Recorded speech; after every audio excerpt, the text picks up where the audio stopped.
Hi hello నమస్తే అండి, welcome back to వంటశాల. నేను మీ విజయాని.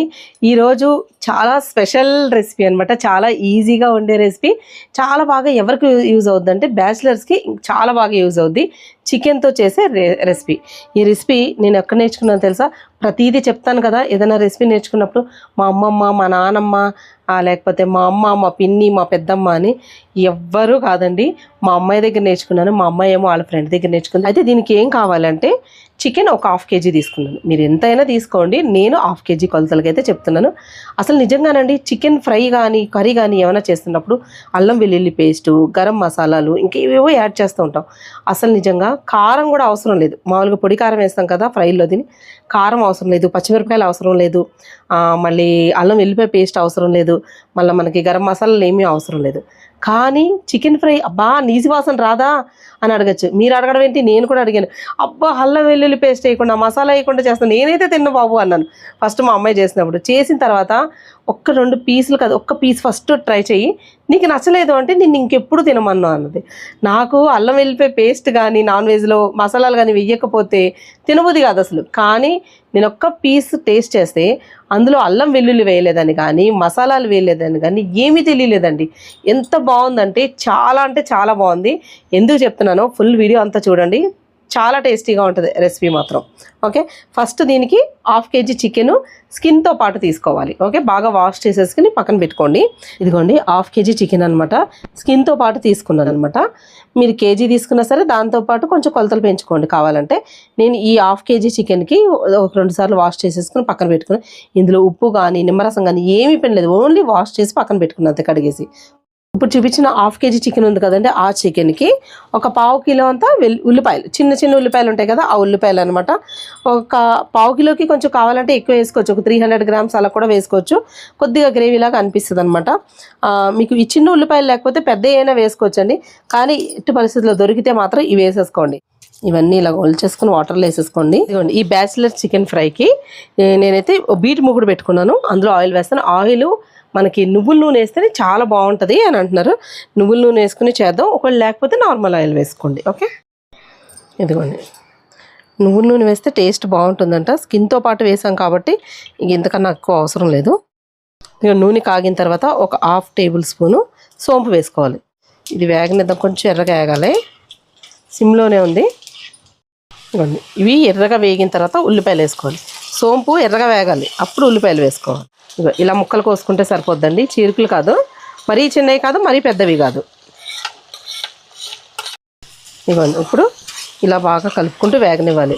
అలా అని బ్రౌన్ కలర్లో వేగక్కర్లేదు, నేను చూపిస్తానండి మీకు, అప్పటి వరకు వేయించుకుంటే సరిపోతుంది. మిరపకాయలు ఒక 12-15 వరకు తీసుకోవచ్చు. కారం ఎక్కువ తినేవాళ్ళైతే 15 వేసుకోండి, లేకపోతే ఒక 12 అలా వేసుకోండి. గుంటూరు కాయలే వేస్తున్నానండి, కారంగా ఉంటుంది, బాగుంటుంది. ఇవి ఏంటంటే డైరెక్ట్ ఇలాగ వేయకుండా ఇలా మరీ చిన్నవి కాదు, మరీ పెద్ద ముక్క కాదు, ఇలా ముక్కలు చేసేసుకోవాలి. ఎండుమిర్చితోటే టేస్ట్ ఉంటుంది మనకి.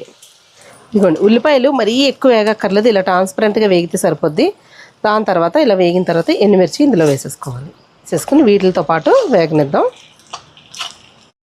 ఇదిగోండి ఈ ఎండుమిర్చి వేసిన తర్వాత 1 నిమిషం పాటు వేయించుకుందాం. ఇదిగోండి ఇందులో ఒక్క చిటికెడు పసుపు వేస్తున్నాను, లిటిల్గా కొద్దిగా శాస్త్రానికి వేసినట్టు వేస్తున్నాను అంతే. ఇందులో వెయ్యరనమాట, నేను వేస్తున్నాను. ఒక 1 minute 10 minutes వేసిన తర్వాత వేయించేసుకుని చికెన్ వేసేసుకోవాలి. ఒకసారి తిరిగేసి కలుపుకొని ఇందులో ఒక 1/2 teaspoon సాల్ట్ వేస్తున్నాను. ఓకే, వేసేసుకుని కలిపేసుకుని మూత పెట్టుకోవాలి. మధ్యలో కలుపుకుంటూ ఉండాలి, నీరు వస్తుంది కదా, ఆ నీరుకి ఉడికిపోతుంది, ఇంకా వాటర్ అయినా అవసరం లేదు. సిమ్లో పెడదామండి ఒక 2 నిమిషాలు.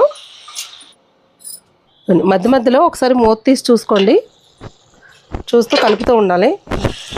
వాటర్ చూడండి జ్యూసీ కింద అవుతుంది అనమాట. అయ్యి తర్వాత మనకి దగ్గర పడిపోతూ ఉంటుంది. ఇది బాగా ఫ్రై అవ్వాలండి ఇంకాను. ఓకే, సిమ్లో పెట్టేసి మధ్యలో కలుపుకుంటానే ఉండాలి. ఒక 20 నిమిషాలైనా సరే ఫ్రై చేసుకోవాలి దీన్ని. ఇదిగోండి వాటర్ మొత్తం ఎగిరిపోయి బాగా డ్రైగా వేగించండి, ఆయిల్ మాత్రమే ఉంది. ఒకవేళ మీకు నువ్వుల నూనె వేసిన తర్వాత సరిపోలేదు అని అంటే నార్మల్గా రిఫైండ్ ఆయిల్ మంది ఉంటుంది కదండి రెగ్యులర్గా వాడుకునేది, ఆ ఆయిల్ వేసుకోండి. ఎందుకంటే అంతా నువ్వుల నూనె వేసామంటే తినలేం, బాగోదంతా. ఓకే, ఇప్పుడు లాస్ట్లో ఏంటంటే కొద్దిగా ఉప్పు వేస్తున్నాను. ఫస్ట్ కొంచెం తక్కువ వేసాను అనమాట, కొంచెం లైట్గా వేస్తున్నాను, ఎందుకంటే ముందే వేసేస్తే ముక్కకు పట్టేస్తుంది అని చెప్పి కొంచెం అయిపోయిన తర్వాత లాస్ట్లో కొద్దిగా వేస్తాం అనమాట. 1 minute వేయించేసుకుంటే అయిపోయింది మన చికెన్. ఫ్రై చూడండి చక్కగా అయిపోయింది. బాగా వేగాలండి, వేగకపోతే మాత్రం అస్సలు బాగోదు. ఓకే, నాకు దగ్గర 25 minutes పట్టింది ఇది వేగడానికి. సాఫ్ట్గా కూడా అయిపోతుంది ముక్క మాత్రం. అవైతే ఆఫ్ చేసేస్తాను. ఇందులో కొత్తిమీర కావాలంటే వేసుకోవచ్చు, నేనైతే ఏమీ వేయట్లేదండి. రెసిపీ అయితే రెడీ అయిపోయింది. మన చికెన్ ఫ్రై అయితేని చాలా టేస్టీగా ఉంటుంది. నేనైతే టేస్ట్ చేసి చెప్తాను, ఒకసారి చూపిస్తాను చూడండి.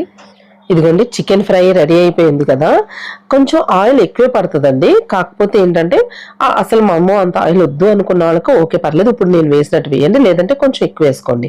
కానీ టేస్ట్ మాత్రం నిజంగా మామూలుగా ఉండదండి. అందులో స్కిన్తో పాటు చేస్తేనే ఇది బాగుంటుంది. వితౌట్ స్కిన్ అయితే అంత బాగోదు అనమాట. మీరు తింటే ఆ ఫ్లేవర్ని, ఆ టేస్ట్ని ఒక్కసారి తింటే మళ్ళీ ఇప్పుడు నాకు ఈ వీడియో చూస్తూ మాట్లాడుతున్నాను కదా, నాకు ఇప్పుడు కూడా తినాలనిపిస్తుంది అనమాట. నేను నిజం చెప్తున్నాను.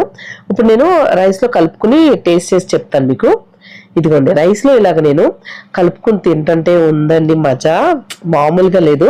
ఆ పీస్ కూడా చాలా టేస్టీగా ఉంటుంది. కావాలంటే ఇంకో 10 నిమిషాలు ఎక్కువసేపు వేయించండి, చాలా లైట్గా ఉంటుంది కలుపుకున్నప్పుడు. కానీ టేస్ట్ మాత్రం అద్దరిపోయిందంటే అద్దరిపోతుంది అనమాట. రెసిపీ మాత్రం చాలా బాగుందండి. అయితే మా అమ్మాయి వాళ్ళ ఫ్రెండ్ నేర్పించాడు అనమాట.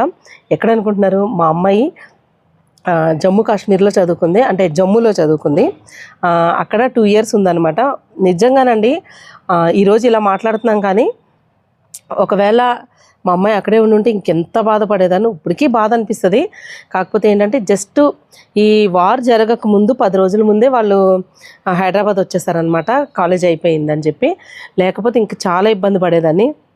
అక్కడికి ఇంకా చాలామంది స్టూడెంట్స్ ఉన్నారు కాబట్టి ఇంకా బాధ అనిపించింది వాళ్ళందరూ వచ్చే వరకు కూడా. మాకు రెసిపీ అనమాట. ఫ్రెండ్స్ అందరూ సరదాగా తన మంచి బెస్ట్ ఫ్రెండ్ నేర్పించాడు. గోకుల ఇప్పటికి పేరు తప్పు చెప్తాను, పేరు కానీ ఒప్పు పలికే నన్ను తిట్టుకుంటారు. నేను ఏంటి కోకుల్ అనుకుంటా, నేను ఎప్పుడు గూగుల్ అనేదాన్ని. 2 years కూడా 2 years అయిపోయినా కానీ ఇప్పుడు కూడా పేరు తప్పు చదువుతున్నాను. సారీ, పేరు తప్పు చదువుతున్నాను. అందుకని ఇలాంటి సింపుల్ రెసిపీ చేసుకున్నారనమాట. తనకు కూడా వాళ్ళ నానమ్మ అమ్మమ్మ నేర్పించారంట. కానీ రెసిపీ మాత్రం చాలా బాగుంది గోకుల్. అసలు పేరు తప్పు చదివితే తిట్టుకోకు. ఓకే, మీ అందరికీ ఎలా అనిపించింది? బాగా అనిపించిందా? చాలా ఈజీగా చేసుకోవచ్చు. ఎంత ఈజీగానో మీకు అర్థమైపోయి ఉంటుంది.